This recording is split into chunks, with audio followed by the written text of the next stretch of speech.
All right, you got it. 2. Welcome back, WNST, Towson, Baltimore, and WNST.net. I was wondering, I had Evan Washburn on a little earlier in the week, wondering why I did not see any of the CBS broadcasters, including Dan Fouts, who I once saw at Memorial Stadium in 1981, throw like 3-4 touchdowns against the Colts. But now Ian Eagle and the CBS crew from the old press box in the old Lamar Hunt confines of Kansas City, Missouri, to watch the Ravens come close, but no victory out in Kansas City. A 33-28 loss. Ian Eagle, I'd love to tell you that he's on Twitter or anything, but he's not. He just calls the games. He's doing Thursday and Sunday. He flies around and does football all fall long and makes time for us. Always good to have you on. It's never as much fun after a bad news final here in Baltimore, but certainly we're learning a lot about the Ravens, and it's a pretty good football game on Sunday. Entertaining, right? Yeah, no doubt about it. And sorry we didn't get to see one another, Nestor. We're sequestered in a whole other area. The TV booth is where the old press box used to be. The new press box is way upstairs. And it's a great setup. As we know in Kansas City, the fans are into it. Incredible. The tailgating is probably number one in the NFL. If you're going to go around the league and gauge which tailgating gives you that throwback feel, it's Kansas City. The weather was so bizarre that just getting into the stadium was a legitimate challenge. But once things got settled and the weather cleared out, the game did develop in many ways the way that we thought. Patrick Mahomes, the aerial attack, Lamar Jackson showing you flashes of what he is, and the test for both sides. A test for Kansas City's defense going against a tremendous running attack and a quarterback that certainly has all the gifts that you look for. And then the test on the other end for Baltimore. I know everybody likes to use the term measuring stick game. It's hard to say that in week 3. I would go more along the lines of what you just alluded to. But we're discovering things. We're finding things out about this Baltimore Ravens squad. And to me, it's a whole lot of positives right now for John Harbaugh's team. Well, look, you don't opine all the time. I mean, you're calling games, but information's coming to you and opinions. When you see them draft Lamar Jackson a year and a half ago and say, we're going to run around with our quarterback, have him run into linebackers 15 times every Sunday, right? The stuff we saw last season, I should say. I think it's harder to buy into that. I think 3 weeks in, we're starting to see sort of the madness of Eric DeCosta and the offense and Roman and Harbaugh and going forward on these 4th and shorts and really sort of moneyballing this a little bit. The Ravens are playing football differently than most other organizations are playing in a lot of ways right now, and it creates interesting challenges out on social media and explaining it to people. And John, in the aftermath of 4th and 1s and going for 2 points, that there's a new book being written about how they're going to do this, right? Yeah, and I get that, and I have no problem with it. Lamar Jackson isn't your typical NFL quarterback. He brings different skills to the field, and what we've seen already this year, to me, is a serious improvement over what we saw last year. Last year, they were just trying to make it work. They made the change to Jackson. And yes, of course, he changed the offense. They became a grade A running team because of the threat that he had every single time he touched the football. This year, we've seen him more in a comfort zone, certainly an offense that is geared towards him, and a spectrum now, which is really wide in what they can do. We sat down with Coach Harbaugh on Saturday in our production meeting, and I just walked away really impressed with their plan and his demeanor and the fact that they believe they've got something unique. And why try to take a round hole and squeeze a square piece into it? To me, you do what's best for your team, and you take advantage of all of the skills that your quarterback brings to the table. And I think that's what they're trying to do. And yes, if they have to write a new book, if things are a little different, of course it's going to rub some people the wrong way. My instinct on some of the decisions was pretty straightforward. Hey, look, it doesn't make sense to me, because if you can kick an extra point and you're down by 10, that's rational. That's a touchdown, 7 points. That's a field goal. That's a tie game. Their viewpoint with analytics might be completely different, and that's what makes every Sunday in the NFL fun. Differing opinions. This one didn't necessarily work out into their favor. There might come a game in 2 weeks, in 7 weeks, in January, where that plan works and it leads to a big victory and a big moment. We don't know. That's the mystery of it. Ian Eagle is here. He will be calling the Buffalo Bills and the New England Patriots because they only give his crew the undefeated games in Buffalo this week, and also some pretty good chicken wings as well. Undefeated last week, undefeated this week. The Ravens are no longer undefeated. Seeing the Chiefs, and we don't see them a lot. We saw them a little bit in January last year, and sort of the mayhem they created almost instantly, right? They went from Alex Smith and sort of this sleepy thing to, hey, we're going to take, Andy Reid saying, I believe in this guy. The Ravens are sort of where they were last year in some ways of the trajectory of saying, what can this be? Nobody really believed in Patrick Mahomes' Labor Day of last year, but by Halloween, everybody's ready to, put a busting Canton for him, right? It happens very quickly whether you believe or don't believe in a league that has left us some Nathan Petermans behind, right?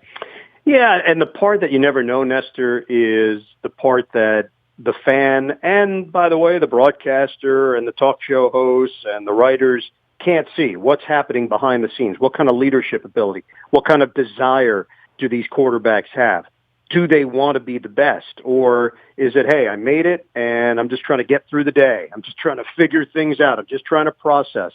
Mahomes turned out to be at another level. He loves the competition. He has every physical trait and then some at the position. His arm is incredible and his desire is through the roof.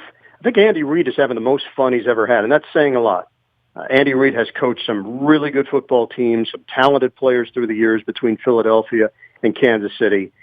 I believe he realizes that he has got all of the toys that he dreamed of in one spot. And they're doing it without Tyreek Hill right now. And they did it without Damian Williams. So they were down starting running back, starting standout wide receiver, and you still saw what this offense is capable of. It's incredibly dynamic.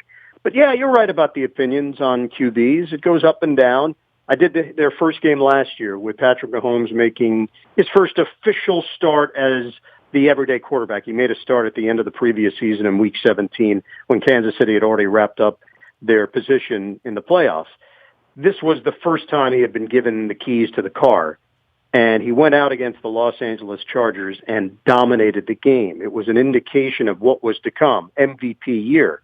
He's better this year. His decision-making is better. His understanding, his leadership, his vocal influence is better. That says a lot. That's coming off one of the best seasons a quarterback has ever had. I think it just shows you the sky's the limit right now, and he does have a chance to be an all-timer. I'm sick of going to New England after 20 years. I mean, a trip every January to Kansas City for a little while for some barbecue, I can live with that. And certainly the environment, we got 4 seasons there. But more than that with Lamar Jackson, the comeback part of the Ravens on Sunday, right? Like the Mike Tyson quote, everybody has a plan to get kicked in the mat. Well, I mean, the Ravens got kicked around early, and certainly it felt like whenever their defense was on the field that the notion that there would be a punt at some point, maybe the notion was more there could be a turnover before there'd be a punt. But offensively, the fact that they came back on the road, kept punching like they did last December, I think that bodes well. I don't think anybody didn't think Lamar Jackson appointed himself well, and you could look and say, this kid's improving too. As much as you looked at Mahomes early on and say there's an it factor there, 3 weeks into this, the Ravens are the favorite to be the AFC North champion at this point as the Steelers get out of the way, and a pretty big game against the Browns coming up this week. Yeah, and even going back to the playoff game against the Chargers, which is not a good memory for Ravens fans, I understand that. Having worked that game on radio, I still walked away from that game seeing the resiliency of Lamar Jackson and seeing the pride that he brings. He was embarrassed. The team was embarrassed, and they made a go of it in the fourth quarter. They made things interesting. And while normally you'd say, okay, that doesn't really stand for much, to me it does. It did show you a glimpse into his approach. And that's important if you're going to build with this guy. They've obviously tailored everything towards him. They've opened up the playbook more now. I think anyone that has watched him this year compared to last year You're seeing a different quarterback. You're seeing a different offense. It's been a really good fit with Greg Roman. And I think there's a trust level developing. Lamar does have that ability to improvise, so you have to still allow him to be that. He's got that artist mentality of you're not quite sure what it's going to be when he takes the snap, but the result is usually something that you feel pretty good about, even though it's not exactly the way that it was drawn up. I just think if you're a Raven fan, you needed this jolt. You needed something different. As much as Joe Flacco meant to the city of Baltimore, to the Ravens franchise, the shared success that the team had, that Joe had individually with the team, it was time. And yes, this is a almost 180-degree different feeling than what you had in the more traditional offense. But with the addition of Mark Ingram, with some more dynamic playmakers in the pass game, to me, this version of the Ravens, 2019, has so much more potential than the iteration of the Ravens that we've seen in previous years. Even teams that made the playoffs. I like the makeup of this team more. Ian Eagle of CBS joining us here. He's still sane because he is not on social media. He'll be calling the Thursday night game on the radio side, then heading to Buffalo for what will be the biggest game in Buffalo in a long time. You know, for the Ravens and the leakiness of the defense and the backside when Marlon Humphreys is on the sideline, when you're looking at Jimmy Smith not being there, Tavon Young now out for the season. Everything they did to build this stout backside to deal with Baker Mayfield and Ben Roethlisberger and Tom Brady and Andrew Luck and a lot of other stories that we will not be hearing later on in the year. But the leakiness of the run game, that really cost him on Sunday, and I know that that's something we're going to talk about here. Where's the pass rush? Where's the contain, letting guys around the edge? And then on the backside is going to be injuries. The Ravens defense, not the look they wanted in Kansas City, but certainly an opportunity for the Anthony Averets and these different people to step up and get playing time and play against the best in the league. Yeah, and I think there's a reason why Jalen Ramsey's name keeps popping up for a bunch of elite teams in the NFL.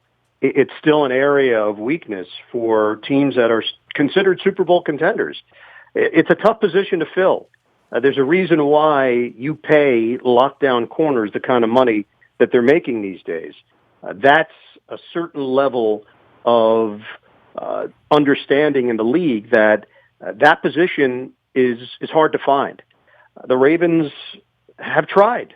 They've done a good job through the years of cycling through players at that spot. They certainly have looked to the draft as an option, with Marlon Humphrey going in the first round in 2017 as the 16th overall pick. They paid Brandon Carr very good money to be a part of this team, and I think he's still someone that you can rely on. But they know they have to get better, and Jimmy Smith staying healthy has become such a huge question mark, and not the guy he once was. The size and speed that he brought to the NFL when he broke in 9 years ago, it's not the same. It can't be when you've dealt with so many injuries. So I don't think they're a finished product. I think there's still improvement there. You mentioned Averett, fourth-round draft pick that they still believe has some potential there to develop. Cyrus Jones keeps getting the tires kicked because he brings a certain skill set that you look for at that position. Maurice Kennedy bounces back and forth with the practice squad because, again, you just need someone that has some experience. I think they'll get better. They definitely have to get to the quarterback. That's a bit of an issue. Judon, to me, is a fierce competitor. Owasso has shown such improvement over his 4-year career. Kenny Young is a player that I think they're building around and they think is going to have a long career. There's a reason why they brought back Pernell McPhee, because of his experience and because of his ferocity. It's not the classic Raven defense. There's not a fair comparison there. Well, it's almost a heart transplant too, right? I mean, you lose Weddle, you lose Suggs, you lose Mosley. You know, the fact that there might be some communication breakdowns, even with a Hall of Famer and Earl Thomas back there, that's not shocking to me, right? No, and I think, look, there's an aggressiveness, Nestor, that Wink Martindale is bringing, and I believe it's rubbing off. I believe that these guys believe, and there's a reason why Coach Harbaugh is so high on this team. They have a lot of young guys that are buying in, and only the coach really knows that. And look, we have these production meetings. The hope is that you can get some good material there. Some coaches share a lot, some don't. Some coaches, based on their mood, that'll dictate how your 20-minute session will go, and others are just giving you the basics. I just thought Coach Harbaugh was very loose and in a good place because of what he believes is a lot of potential with this group. But yeah, you're right about that. It is like a heart transplant on defense. You know, they're trying to plug some holes, and they gave Earl Thomas a lot of money based on what he's done in the past, and hoping that this will be a good fit. Tony Jefferson's now in his third year with this team, and I think he brings a lot of fire, of course. But it's not the lockdown group that we had grown accustomed to in previous years. No.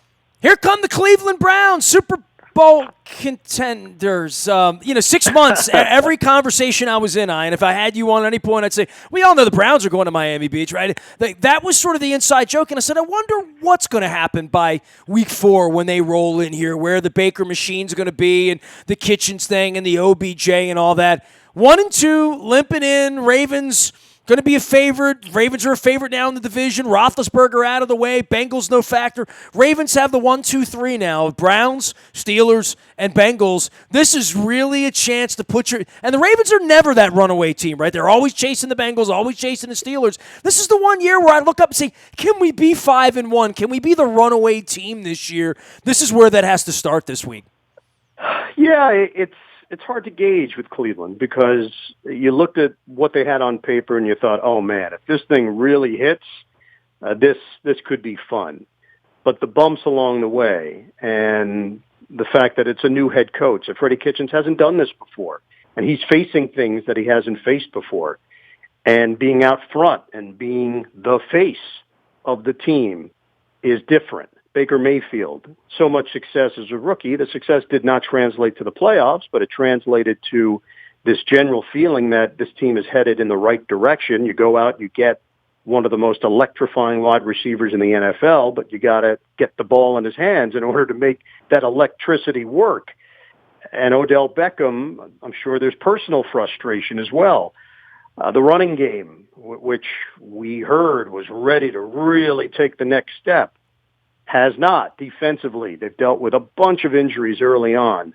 So there's a reason why this isn't that easy in the NFL. If it was just that easy, just compile the players and write a glowing preview for your season, then everybody would be winners in the NFL. It just doesn't work that way. You actually have to show it every single week. There's a consistency that's required in this league, and not just week to week, year to year. That's why the great franchises have been able to maintain it. There's a system in place, football operations, an approach. That's what John Harbaugh mentioned in trying to recall the relationship with Andy Reid. I was asking questions in regards to how much he took from Andy as a football coach, as a leader, as a delegator. And he said the one thing that really stood out for him was how you build your team. And that's really underrated in the NFL. The New England Patriots have obviously done it for so many years. It doesn't hurt when you have Tom Brady there. In my mind, the best quarterback of all time, and a head coach that knows exactly what he wants to do and how he wants to do it. And the Baltimore Ravens have believed in consistency and stability as well. That's what has eluded Cleveland. So until we see it, until it's a tangible thing, it's hard to make those kind of broad statements that others have made that this team is ready for that January feel of the NFL, which is a whole different season. I'm still reserving judgment. Big game, agree with you, 100% chance for Baltimore to to step on the throat of the Browns and really throw a monkey wrench into what it is they had planned for 2019. Ian, do you call two a week every week, a Thursday and a Sunday every week? Until basketball season gets going, and then I've got to mix and match a little bit with NBA. But yeah, the last, 10 years, Nestor, I've been doing basically 2 a week. If I could have some of your frequent flyer miles and some of my buddy Kenny Albert's, I think I'd be okay. You know, what I mean? No, you'd be set. You could go to Qatar tomorrow, and that would be for free, first class, full sleeper seat, wherever you want to go. At some point, I'm going to ask you, as a guy that travels a lot, because I was in Kansas City. I love Kansas City, by the way, and every time I go, I glow about it. I drive around. I drive through the bad parts, the good parts, the parts where I want to eat, the parts where I want to look around. Do you have like a favorite? Do you have a restaurant recommendation of some place that I go, like Seattle, L.A., Cincinnati? I'm going all the same places you go. Like, I want to know like your special places because you travel as much as anybody.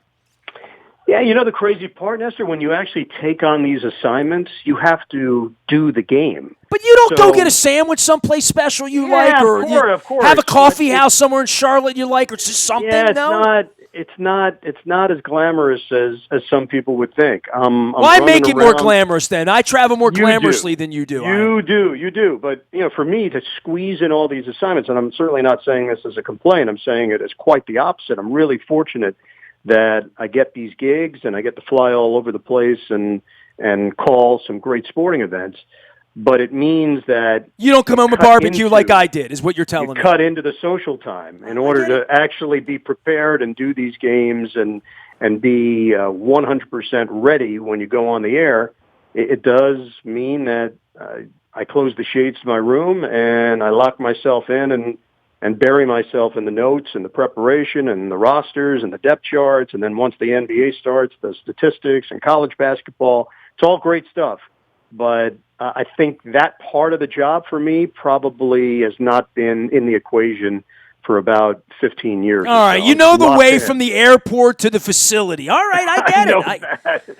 That I got. I mean, you want that? I'm with you. I could be your human ways.